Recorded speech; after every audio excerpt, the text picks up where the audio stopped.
Hey Jazz Lab, I'm excited that we're going to be coming back to school on February 1st. Can't wait to see you guys here pretty soon. So for this week, you're going to turn in a recording of yourself playing 3 scales. The first scale is going to be the chromatic scale, which we're going to play in a cycle. So you'll go up an octave from the first note, then you're going to go down and start a half step lower, and then go up an octave, take another half step lower, up an octave. I'll demonstrate that here in just a second so you can hear it. So 3 scales, the chromatic scale, and then in the back of the book on page 48, we're going to do number 5 and number 6. And then the fourth thing that you're going to turn in this week is going to be letter D that goes along with Buffalo Head. And that can be found on page 18 in my book and most of yours. So let's start with the chromatic scale. I'll take this nice and slow. Notice the angle that I'm standing at here. I'm doing this on purpose so that saxophones can see what my fingers are doing the entire time. And then for brass players, you can also watch and see I don't lift my fingers all the way off into the sky to play, and you shouldn't do that either. Okay, so here's the chromatic cycle.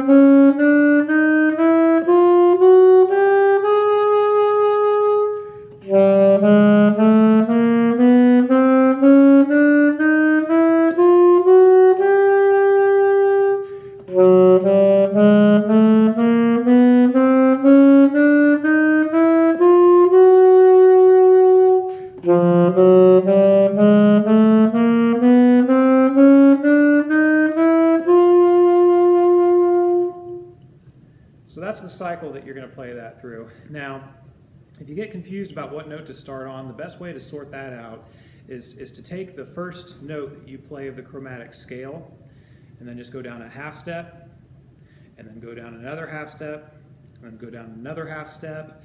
And as long as you know what your starting note is, once you find that, all you have to do is just do a chromatic scale going up an octave, and then take it down another half step, go up an octave.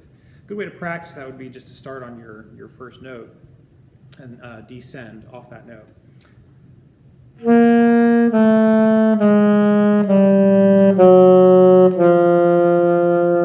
So that was 6 notes. We went down a total of 6 half steps. So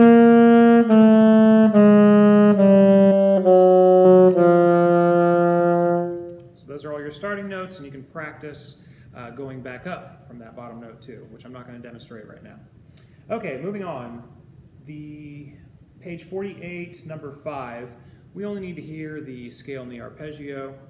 I'm not really worried about the chords. So here is the concert C Dorian scale.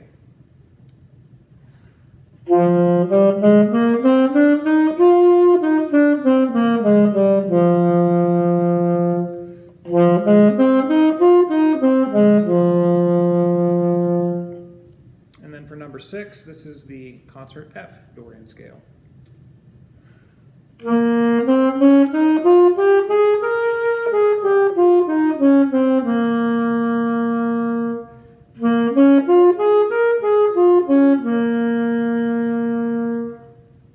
Notice I played those straight. I didn't try and swing those. That's fine. That's how I'd like you to turn it in.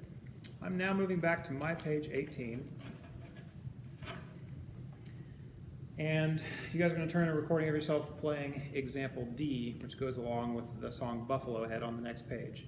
Now, it's really important when you're playing rock and roll style that your articulation is very short. Okay, that's just rock and roll. And let me give like a demo of that. I'm going to do 8th notes just with a smooth legato tongue, and then I'm going to do a staccato rock style tongue, and I'll go back and forth between them.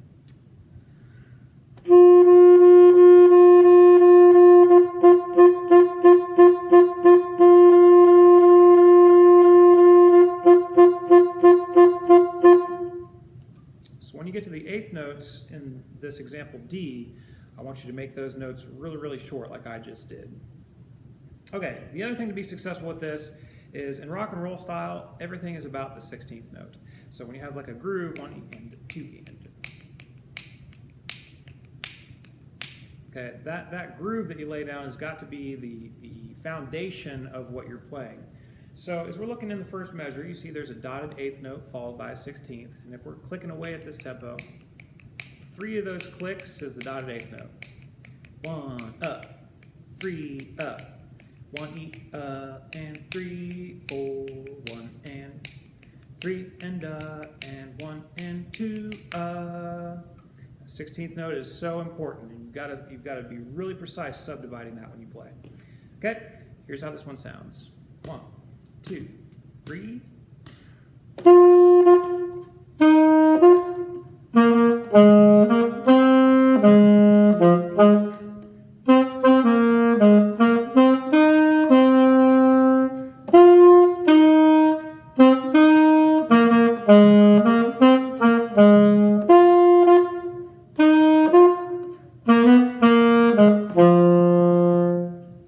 It's a really fun example to play once you learn it. So practice up on that. We're going to have our regular Zoom times, which we'll post on Canvas along with the links. We'll be there to help you, and we look forward to seeing what you do with the stuff this week.